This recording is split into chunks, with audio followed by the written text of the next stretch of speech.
We got a very special guest, my boy, the main man, Luis. How you feeling, bro? Yeah, I'm doing good, man. Doing good, and I'm on the way to do great. Oh, ooh, I like that one. I like that. Where'd you get that one from? I just kind of came up with it right now. See, man, you're good with radio. We were just talking off air about how, you prefer to be left alone to finish your work, and you're not good with all different kinds of people and talking. But you just said something real great. Yeah, I mean, I don't know, like. It's like we were saying before, like you really like to engage in conversation, you're very talkative. Mm-hmm. That's why you were saying, you wouldn't make a good paramedic because you can't really do that there. Yeah. But as for me, I'm kind of very just like introverted in nature. So when I get to just edit at home and just be in my room, it's like perfect situation for me. That's dope. Now, are there ever settings where you edit as a group? Yeah, almost. I mean, don't get me wrong, like I like to pretty much be on my own, but when I'm making a video or making any art, I always like it to be a collaborative effort. So whenever an artist comes and hits me up for a video, I always welcome them into the editing room. I'm always like, you guys can always come by and sit through it, because I love the feedback that they give while the process is going, versus me like making this whole thing and then having to make changes. I'd rather them be in the room with me because they might catch something that I don't. So I think the more eyes, the more minds on it, I think would just overall makes the whole project better. At least that's the way I work. Absolutely. Now, talk to me about your creative process. Is there a formula or does it vary as you go? It varies project to project, but like in the sense of a formula, video is kind of nurtured on that. You have your pre-production, your production, and your post-production. So in that sense, there's a formula, but like each video creatively is different. Like this most recent video that I just shot, conceptually it's very big, and each shot is very specific to just the narrative that we're trying to say. And then these next couple videos that I have that I'm planning are like a complete shift. So while the planning is essentially the same, execution would be completely different. In both camera movement, in production setup, in lighting, color. It all just varies project to project, really. Interesting. Do you have a unique style that's curated specifically to you and what you do? Like a producer tag or something like that? That's actually a good question. I mean, I don't think so. Like people might say like I have maybe a unique thing. I'd say maybe my color grading would separate me, but like I to be honest, like you can match color grade pretty easily. If anything, I'd say maybe my like camera movements. I'm really before I had like a Ronin or anything to really move the camera around, I was very limited, and I hated not being able to move the camera smoothly. So now that I've grown to a point where I can put the camera on pretty much any rig that I want to, and I can move it around wherever I want to, I take full advantage of that. So I'd probably say that, to be honest. It's crazy how intricate what you do is. In that time I came to hang out with you, you just mentioned color grading and then you said Ronin. Two terms I know nothing about, but at the same time, it's just interesting to understand how many pieces and component goes into it. How long did it take for you to learn all these terms and all these different things about video editing? I kind of caught on fairly quickly. I started shooting videos when I was 12. My best friend Johnny had like a old Nokia phone, and at that time, it was rare if your like phone had a camera, but this one did, and like we had an SD card. I think it held like 12 gigs. At the time, it was like 6 hours of footage on that Nokia. So after that, it just kind of grew, and then by the time I got into high school, I was already making videos, and I was on YouTube researching anything that I needed to, like just specific things, and I wasn't necessarily like researching like how to edit or stuff like that. I was, like I needed an effect done, so I would research the effect, and then I would learn from the effect. There's certain steps that you need to make that, and you can take kind of those steps as you're building this effect, take those steps and implement them into other effects and kind of create your own things. So through the years, through high school, just making consistent videos, and just keeping, like they're pretty bad videos, but as I was just every project that I finished was a new lesson, a new thing that I learned, and it was That's honestly how I learned everything else. I did go to school for it, but I learned pretty much no new tactics or new like things like that. It was mainly just like networking and everything. Everything else was just kind of self-taught and just by doing it. Mm-hmm. Yeah, one thing I've definitely learned, and this is a good point is you say this, is that, and I think a lot of people in society are not realizing this, that you don't need a degree to really succeed. That work experience will always trump having a college degree, you know? And I think that's big and feels like hours in entertainment, because a lot of the stuff that happens in entertainment, honestly, you can't fit into a book. This stuff is so wild. Like, it's ridiculous. You guys have no clue. Yeah, no, 100%. Especially like if you're going anything into the arts, like I'd argue that a degree is almost pointless in a sense. Like financially, like you're spending, let's say, 100,000 on a degree, right? Much better than to invest that into like a movie or like an art project versus school. I mean, but if you're like doing like if you want to be a doctor, if you want to be like an accountant, right, you know, then you know that's where it's kind of necessary. But I think anything artistically, I think it's much more beneficial to learn by just attempting to do it. Like even if you have no idea what you're doing, mm-hmm, like zero clue. That I promise you, that first time you complete it, because you have to follow all the way through. Because some people start and they realize, you know, oh, damn, I don't know how to do this. So then they like kind of stop and mm-hmm, they never finish the project. It's like, no, you got to finish it. mm-hmm. Because once you finish it and you put it out, then that's when you realize, you see all the mistakes, you're like, all right, next time, now I know what not to do. Mm-hmm. And then you kind of just build off of that. Versus like going to a class and like sitting through something that you could have watched online or you could have read online. Yeah. So it's just kind of redundant to spend, or at least, again in mind, everybody has their own methods, their own paths. But to me it seems a little bit redundant to spend that much. 100%. Now, how many years in total have you been editing videos? Professionally for the last 6 years, but again, I was editing videos. Well, when I first started out, I was just shooting video. My best friend Johnny was actually the main editor, Mm-hmm. I kind of was just learning from him, just because I was in the editing room with him. So I'd say, yeah, probably for the last 6 years, I was been steady editing, and then more so the last 6 years like by myself. Mm-hmm. Because when I first started off, it was anytime I didn't know how to do anything, I was like, all right, Johnny, take over. Yeah. What's the hardest part about editing for you? Most of the time it's like just computer performance. So like this last video was very VFX intensive. So when you layer effects onto each other, it adds more processing tasks to the computer. Mm-hmm. So it slows down the creative process, because if I want to see the effect play out, Mm-hmm. I have to wait for it to render out, and then once it renders out, then I can finally see it, and then I can move on to my next idea and how to add on to that. I'd say that's probably the hardest part, because editing, if you've done your pre-production well enough, the editing should go by relatively smoothly, because you know what you're piecing together, Mm-hmm. and you know what effects go with what clips. It's only hard if it's like, if you're not organized from the Mhm. jump. Okay. That's when it gets very messy when you get into that. That's why if you ever look at my Premiere Project 5, everything's organized, everything's labeled into folders, or else I'd lose my mind. It looks like a zoo, I'm not gonna lie to you, like a really organized zoo. That time you showed me, and it's just crazy. And at that time we were looking at the video that I was actually in, guys. I'm a movie star.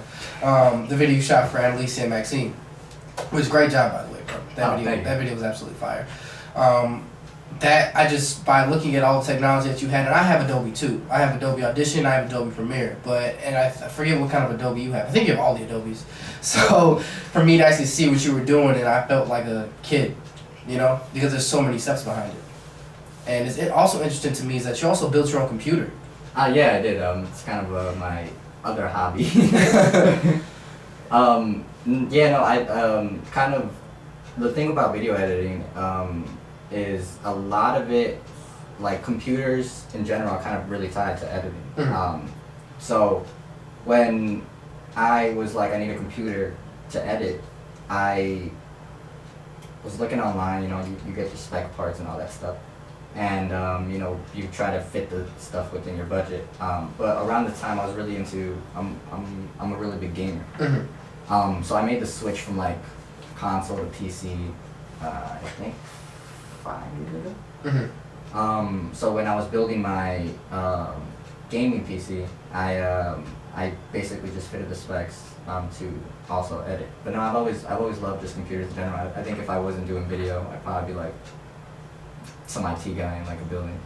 Miserable. Yeah. Miserable. And that goes to the conversation we had before we got on air, guys, just about how it's important to find what you love.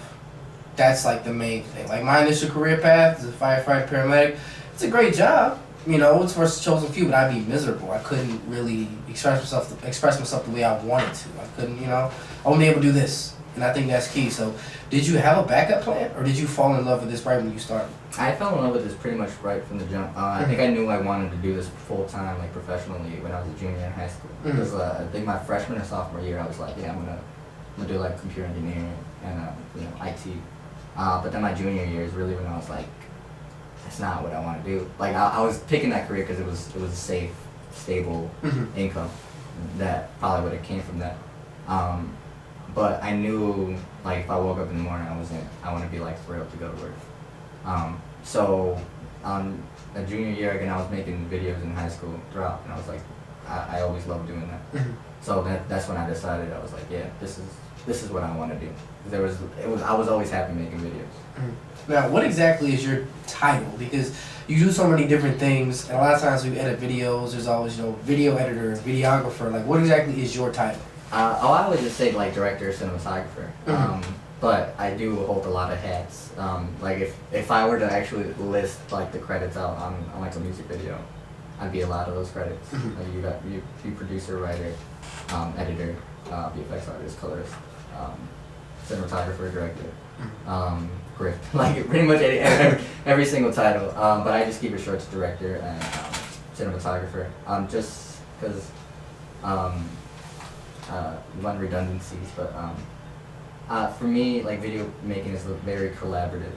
So like regardless of how many jobs I'm doing, there's other people there on set too. Like a lot of times my best friend Johnny always comes to help out. So is my AD on set. And the artists, even the artists that I work with, are always keen to like, oh, what do you need? Do you need me to like move this, move that? You know. So I'm always just, I'm kind of just blessed to be always working with like nice people to help me out. But yeah, if I had to pick a title, I'd probably be like just directing. Now, out of all the different things that you do, which one do you enjoy the most? I love directing. Like if I could do just one job, I'd love to just direct. I think directing for me is just awesome. It's like a different way of like describing things. Like as a director, you have to be able to communicate to the performer or the actor what visually needs to come out or what they need to convey, but visually. Like say for instance, if we were shooting a narrative and an actor had a scene, I can't simply tell them like, hey, I need you to be more happy. That tells them, like if you say more happy, what is more happy? Like what?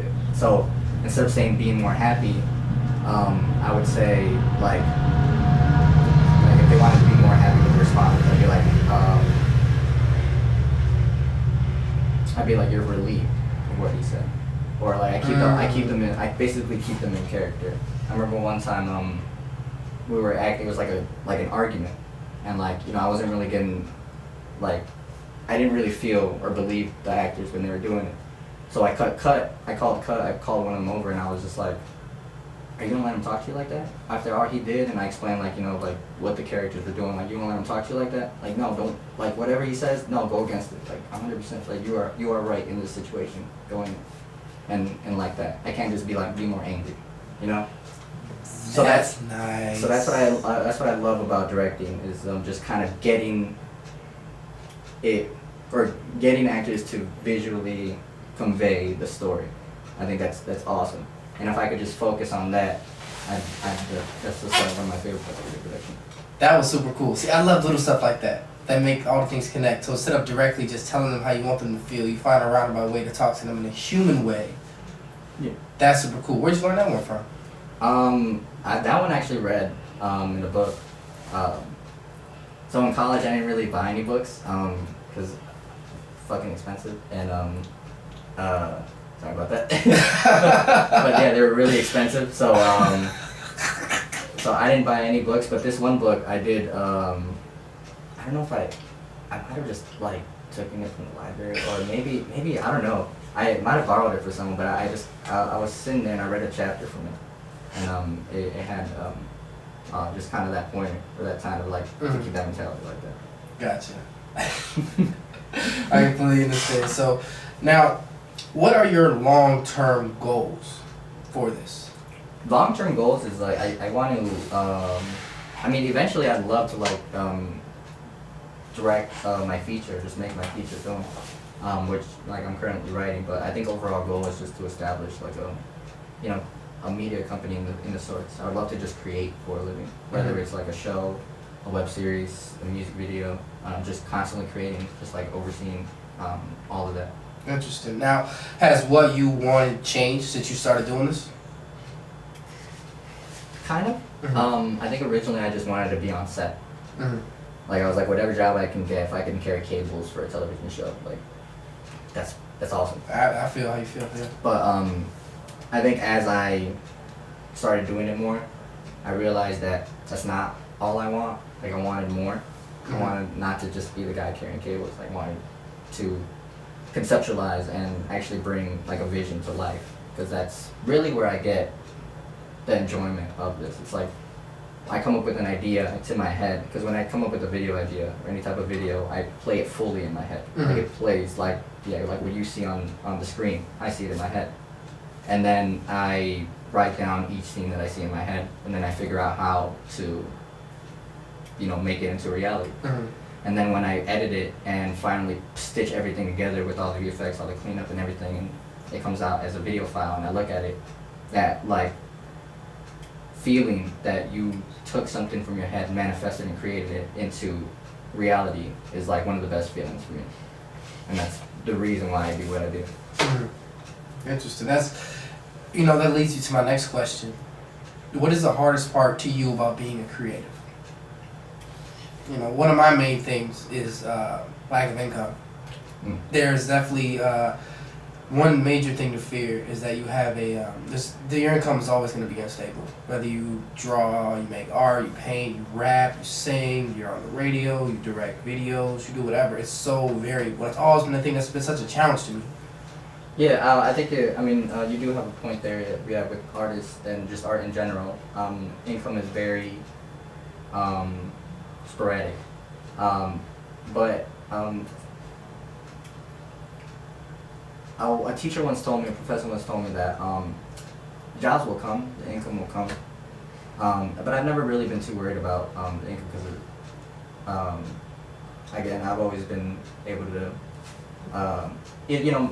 make it at least somehow. Yeah. I think for me the hardest thing is the time that it takes away. So like most of the time I'm like stuck in my room editing. So I miss out on like family functions or like getting to spend time with my friends. That to me I think is the hardest part about like this whole thing. And that's the thing that I'm trying to like work on even now, because I can just imagine like when it ramps up, like for sure, like I probably wouldn't have any time. So right now I'm just trying to spend as much time as I can with my family, but at the same time like grinding it out. And most of the people around me, all my friends and all my family, they understand like what I do. So that's awesome, but it's still, I want to enjoy the company. I want to just sit back and be able to kick it with them. See, I'm going through that right now, bro. It's literally like, if we go somewhere, if I'm not working on what I want to do, I get mad because I feel like I'm wasting my time. Like, and I get really bad. Like, we went to Easter dinner in Chicago with my family, and I didn't even want to go. I'm just like, why am I wasting my time with this? I'm not wasting my time with my family, but I was just like, I don't want to be here. Like, I feel like it's a waste of time. I see people like 3 times a year. Like, you're not that far. Whatever. I'll see you later. Like, I want to do stuff. I want to work on what I want to do. So I get it, and it becomes very toxic, that mindset. At least mine. I can't speak for you, but mine, it was just very pushing people away. So I think I've noticed that because I'm so obsessed with it, and I only want that. That's the only thing I really want right now. I want a relationship. It starts to harm other people around me. How have you dealt with that? If you have ever dealt with that? I don't necessarily get too angry because like it was Easter that you said. Yeah. So it was like a holiday. Yeah. So usually the holidays I like to kind of kick towards my family because every other day I'm dedicating to making videos. So for me, a holiday is like, oh, you know, I'm actually gonna take this time so I can spend, like Easter was actually a really nice day. I got to spend I went to one family function and I went to my sister's new house where they did Easter there, and that whole day was cool because again I really spent time with my family as much as I'd like to, and so for me holidays are really my breathing day where I can just kind of like, oh, okay, you know, maybe I should take a step back. That's only recently happened because before I remember last year that was not the case. Even holidays I was still like in my own. Yeah. So who do you look up to? Who inspires you? That's a tough question. Like I've never really had one specific person that I like look up to. It's because I'm not a fan. Most of the time I'm not a fan of the artist per se. I'm a fan of the art. So I don't really like necessarily stand the person that creates it. I obviously like appreciate them and you know, respect their work and their talent. But I'm mainly falling in love with the works. So like as far as movies, really anything that is original and creative in the way that they tell the story. Like one of my favorite movies like recently has been like Arrival.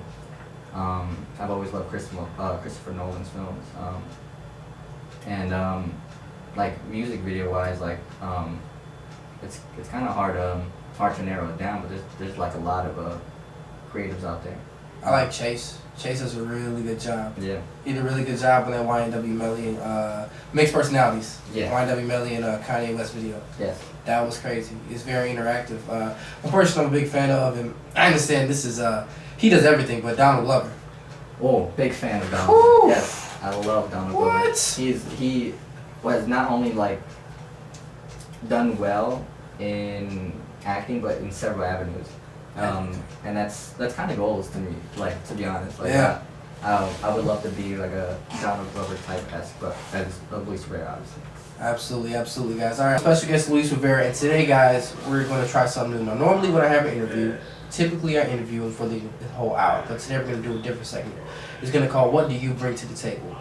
Now, the main focus of this segment, to keep everything short, is that typically in an interview, the host, which would be myself, drives the conversation. But in this instance, I'm going to allow my guest to drive the conversation for the last 15 minutes of the interview. So, Mr. Luis, what do you want to bring to the table? I think, so we've been discussing a lot about just, you know, arts in general and our different fields and the kind of like the struggles that we go through, or just like the obstacles in art and trying to pursue this full-time as a career.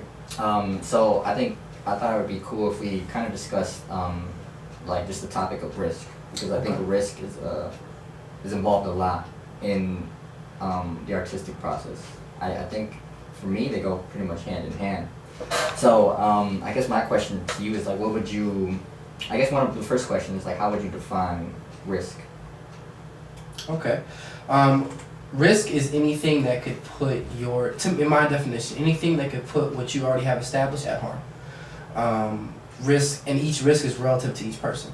So I think there's a lot of factors that play into that. You know, if I use myself for an example, some days I'm at work, I have to leave early. So I won't be able to, you know, get a full check. Maybe I'll be under my 80 hours, my 75 hours for my pay period, which then cuts my money short. You know, whether it be that or whether it be me, I think one risk in the arts and creative world, entertainment, is time. You cannot get time back. You can make up money, you can make up extra hours, you cannot get your time back. So whether it's you being late somewhere, not being able to be early to be prepared, or you taking the time to do something that you know you're going to have to do again at the end of the week, but they're going to be cramming in the first place. I think time is a big risk, because that's something you cannot get back. That's most valuable. So I think risk really is just gauging what you need versus what you want. You know, like me personally, I've been speaking to my parents about this. I've been prepared to take a complete pay cut for what I want to do, and that's a big thing here in this entertainment industry, is doing that. And I've always thought about, you know, what if I left my cozy full-time job where I know I could survive and make a living for what I want to do. I think that's risk, really just putting yourself out there for failure. Yeah, I think you encompass that really well.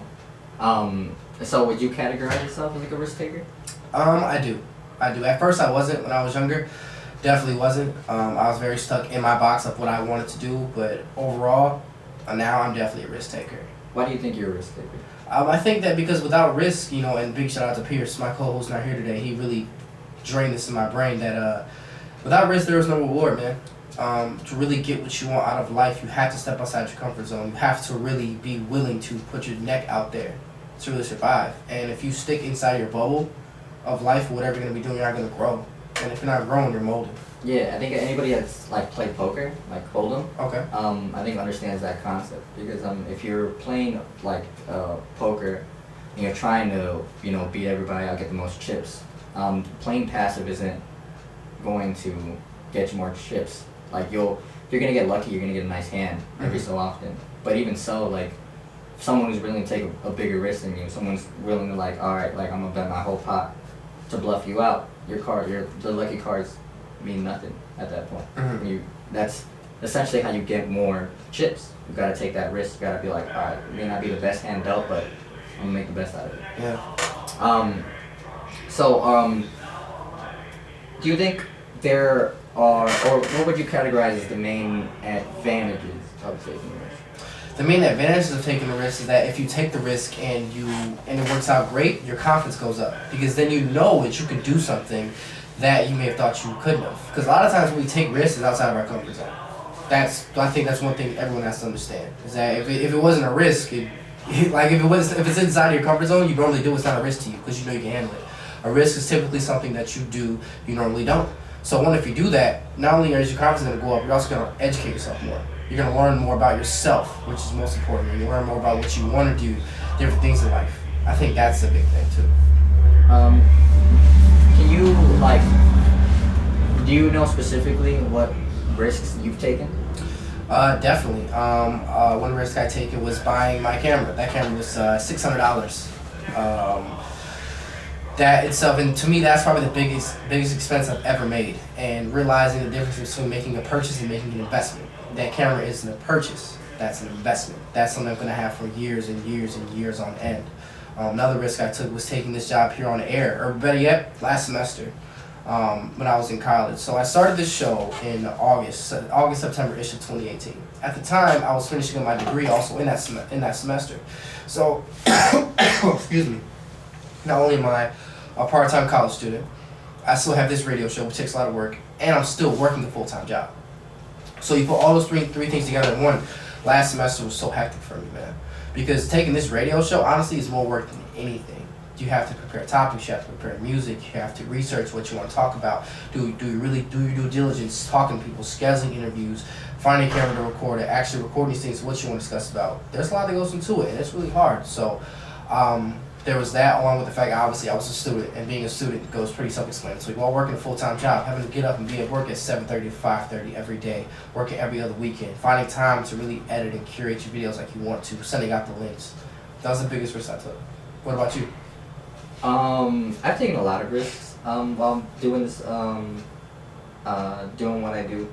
But I think the biggest risk I did was how I have my current job that I do now. I was working as a teller, and I was on my way to a promotion to be a financial service advisor. So you get your office, you get to make the loans, you do the credit cards. It's a nice pay raise.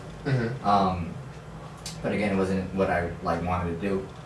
So the job that I have now, I basically just make content for this company, and so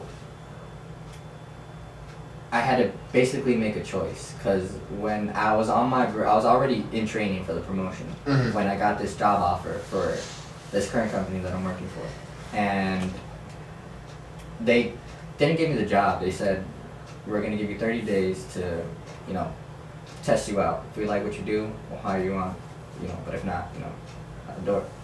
So I basically had to make the choice. Do I want the secure job that I already have the promotion for, stay here, or make the jump into the field that I want to work in? And so that's what I did. I quit my job and I took the 30 days. They liked my work and they hired me on full time. And that was probably one of the most, the most prominent risk I've taken so far. Anything else was again what you discussed before, which investing in my equipment. But it's like you said, it's not a purchase, it's a investment. So you calculate your ROI, which is your return on investment. So like say for instance that camera you spent $600 on. If like my camera costs $600, you know, I make so and so on a video. You know, I have to make X amount of videos to pay that back, and then after that, it's making money for me versus taking money away. So it's really just calculating that. Because risks don't always have to be like all bad. You know, you can make a calculated risk. You know, it's still a risk. Don't get me wrong, but like you can kind of shift stuff into position to cushion it a little bit. But at the end of the day, it's still a risk. You still have to make that jump. Absolutely. 100%. Now, as we got 2 minutes left, this will be our last one. So, I mean, I think the thing I want to leave off, and if anybody's listening out there, as we're talking about risk, I think if you're in the creative space, the risk I think is a necessity to not only further you, but also push your work. Because yeah, you're going to grow from it, but you'll see a phenomenal growth in your work. And that's what I keep telling anybody that's a creative, that you have to not be scared to put it out there. Like, if you invest all this time, you've already done the risk. So why cut it off? Why cut it short? Finish the project and then move on to the next one. Because I think that's how you grow more. So at least I'm just kind of speaking from experience. Again, people have different processes, but I think from what I've seen, people learn the most from either the mistakes that they've done or the risks that they've taken. And sometimes they go hand in hand. So I mean, that's really all I can say about risk is don't be afraid of them, but also be wary of them, you know? Absolutely. And you know, a lot of our most successful people we know have taken risks. Chris Pratt, the guy who played Star-Lord for the Avengers and Guardians of the Galaxy, used to sleep in his car. Will Smith took a big risk when he auditioned for Fresh Prince with Quincy Jones. All these things are risks that you have to do. You know, your mom and your dad, they took a risk on each other. You know what I'm saying? It's true. You know what I'm saying? Hey, here you are. You took a risk driving today. Like, what you got, it took you to that job to where you never thought you had that made your life great. Risk is everywhere. But like you said, it's all about calculated risk. That's one thing I definitely got to work on as we wrap up. Calculated risk, being smart. Because I'm so quick to headlong jump into something I don't know what I'm talking about. So, all right, guys. Thank you guys so much. Luis, if the people want to find you, where can the people find you at? I'm pretty much on every social media. Instagram and Twitter is Luis Q, if you guys want to go and follow. But I mean, I'm just on there. I think that's pretty much it. Oh, on YouTube, if you guys just search my name, it's right there, Luis Rivera. And but yeah. Cool. You guys can find me on Facebook at Devonn Overstreet, Facebook and School Detention. I'm gonna change it to make it all one thing. That way, it's easier for people to find me. Instagram at devonnalan, D-Streets at Twitter at DStreets815, YouTube and School Detention, and of course you can find me here every Monday from 5-6 p.m. here at 90.3 WRLR. Thank you guys so much. Have a great day and a great week. See you next week.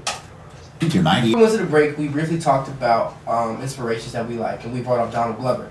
Now, my next question for you is, what are some of you, as a cinematographer, am I saying that right? Cinematographer, what are some of your favorite movies ever? I think that's a tough one. Like, I always get that question a lot, especially because I'm in this field. But yeah. It's really hard for me to like narrow. Like, I don't even think I have like a favorite movie, because different times I might watch different things. And I've always been more of like a TV guy, like a television show. And not to say that I value one over the other one. I kind of like both of them evenly. But I think I'd watch more TV than movies, just because I think mainly it's because like the financials. You know, you pay like $12 to $14 to see a movie. TV you have at home. True that. So yeah, I think right now like one of the movies that I liked a lot was Arrival. Just the way that story was told was pretty sick. But I think as a video creator,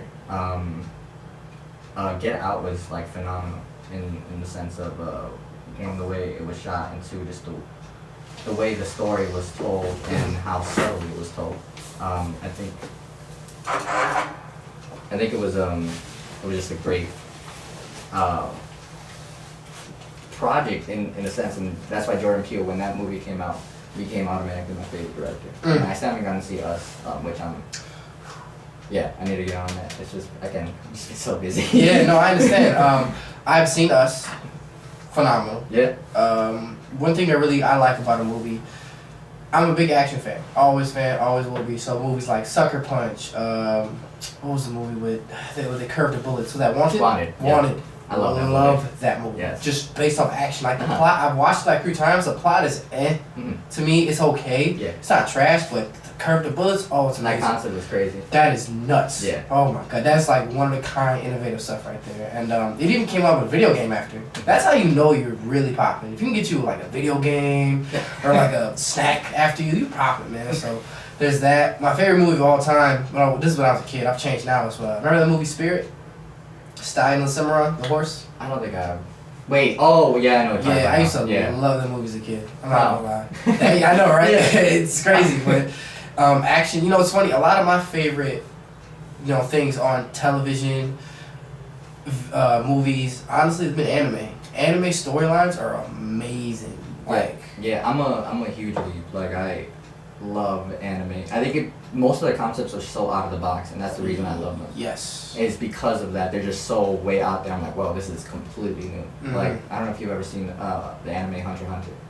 You know what? I've seen it. I've never watched it though, but I like the whole concept behind it. Yeah, the contest. I'm really into that. Yeah, like the thing is, it presents itself like I don't know if you know what shonen. I know. You know what? I don't even know what shonen means. I know what it is. I don't know what it means. So Shonen Jump is like the magazine or the basically where all like the newest mangas for animes are printed to. Okay. And the top 3 like Shonen Jump animes, at the time or like during the time or most of the time, it's Dragon Ball Z, Naruto, and One Piece. One Piece, yeah. Bleach is another Shonen Jump. Just so it's basically these they all kind of have a similar story structure in the sense that you have a main character who starts out weak, they get beat up, and then they get stronger, come back, and do better. So like the thing I loved about Hunter x Hunter is another Shonen Jump, but it kind of takes those tropes and flips them on their head, and it presents. So originally, when you first start watching it, it seems like any other Shonen Jump. You have this kid Gon who's again trying to find his dad, and he gets into battles and kind of triumphs up, but it kind of flips that. He doesn't necessarily always win, and he doesn't I guess like get that power up like that. So as it starts off like as a happy-go-lucky, like a kids show, then you start to realize like, oh, it's way darker than presented. So that's why anytime someone wants to watch like an anime, it's my go-to that I always recommend to them. My favorite anime of all time is Bleach. It was the first anime I really fell in love with, and even to this day, it just doesn't get old to me. It's like that favorite album. The storyline, Ichigo, it's everything down to the way they appear, how the characters interact with each other, and some of it is still the allure about how we've never seen some of these people's bankais, how the fights and everything. To this day, it's still like a holy crap like. Yeah, and that's actually kind of what Hunter x Hunter has too. But the thing I liked about Bleach is the concept of the afterlife. I think that was a cool way to like present it, and it's not like a far-fetched idea. Like it kind of explains like a lot of like stuff as far as like the afterlife. But no, I think conceptually Bleach was awesome. I don't know what they were doing during what the heck is that like arc called? It's the second to last arc, or it might be the last. Second to last arc. I forgot what it's called. Goodness gracious, you mean manga wise or anime wise? Anime wise. Anime wise. So anime they finished with the guy who was the former substitute Soul Reaper. So that whole arc. The last one. Yeah, because like. Oh, okay. So a lot of people didn't like that arc, and that's kind of the reason it ended up getting canceled. Which is kind of sad because if like you continue in the manga, it's like the story gets way better. So where like a lot of people are hoping it comes back. I mean, I hope it comes back because I didn't necessarily like enjoy that arc, but I didn't mind it either. I was like, all right, like can we just move on to the next section? Yeah. The way I felt about that last arc, it was okay. I didn't mind it. For those who don't know, arcs in anime is just a way to say storyline. What's a storyline for the moment, for the chapters, for the amount of episodes? It's just like a season in regular TV. That's what we're discussing. That season or arc, it was okay. It had a lot more emotions to it. One thing in anime is that it can be very emotional at times. They really want you to can feel the way that these characters are feeling, really convey that to people. So I understand that. There was a lot of talking, a lot of things. Plus, on top of that, you know, the arc before that, they were dealing with Kage Rosa, and you know that was a heavy action arc, heavy animation. Animation Bleach is always crisp too, always. And you know, it's funny. I didn't realize how much animation went into actually making the episodes, because this is something I heard a while back. But One Piece went through a stretch where the animation was trash. So did Dragon Ball Super. And one thing I heard is that the One Piece, they have to make their episodes like a week in between. Yeah, like the animated. I have so much respect for animators, and you know, I eventually want to make an anime, which is why I started to like look into like, you know, how they actually make it. So yeah, like those most of the animes are still hand drawn. It's very rare like that they're kind of computer animated. I mean, you can tell immediately. But yeah, most of the animes are like hand drawn. So keep in mind they're on television, so it's 30 frames a second. So that's 30. Yeah. So that's 30 pictures that had to be drawn every second of airtime. And most animes are 23 minutes long. So 23 times 30, like God, you get to draw a lot of pages, and then to do that in a week is a very tough, demanding task. Like especially on the animators to do it. So mad respects to them. And yeah, like it's kind of nuts the workload that they have. That's ridiculous. Yeah. I didn't think it was that much. One thing that always gets me, and it's also like I think about this with Disney too, how much time it takes, how hard it is to actually draw a character, and then for them to scan it on the computer and then bring that character to life and make a move. I still have a hard time grasping that. Yeah. Like to this day. And like you said about animators, you know, Disney movies take like what, 8 years to make? Yeah. So and they're actually doing, you know, 3D computer animation, which just like a lot of people, since it's on the computer, thinks a little bit faster, but it's kind of it's technically is, but it's like not, because you still have to animate that character. So you 3D model it, you make it, but you still have to make it move. Mm-hmm. So making those moves and, you know, setting it to a script is where most of the work is done, and just like moving the character from one point to another one. So I think I've seen a couple of like just like mocks of just animators doing that, and honestly it's great. Like anything that involves 3D work is crazy. In this last music video, there's a 4-second 3D render of a water droplet, and that 4-second clip took me 6 hours to render. Stop it. Are you serious? 100%. Yeah, I couldn't do what you do. That's dead. Like, I feel like that now when I edit the videos, even for this show that we're recording right now, it just takes me so long. And then don't let my computer lag. I have an older laptop, so it lags much, just like disk space. I just had to buy my first backup hard drive. Now I understand, and it's funny, you know, as we're about to go into a song, guys, you know what Ari Lennox is, right? Yes. So her album's coming out. I know, I'm excited. And me too. And it's interesting because on Instagram, her producer, Elite, who I love as a producer, they put up a picture of the hard drive. And I'm sitting there thinking, like, I had to buy a backup hard drive. It wasn't getting crazy. I saw him with the hard drive, and he labeled it Ari Lennox's Masters. And I'm sitting there like, yo, these rappers and artists probably have thousands of hundreds of hard drives. Yeah, well, music files aren't too big, so I don't picture them having like too many hard drives. But yeah, I picture them having like for me it'd probably be just to like back them up. That's probably why I would assume they have multiple hard drives. But man, like for me to take, cause like originally I was at 4K, like we talked about, but that's too much space. Yeah. So I switched off from 4K, and I got all this 4K on. I put some of it on the disc, some of it I didn't. It's just like, this is way too much. I'm telling you, bro. At home I have 16 terabytes of storage. That's all full. Like I need more. I think I have maybe like 3 terabytes for you. That's ridiculous. So ridiculous.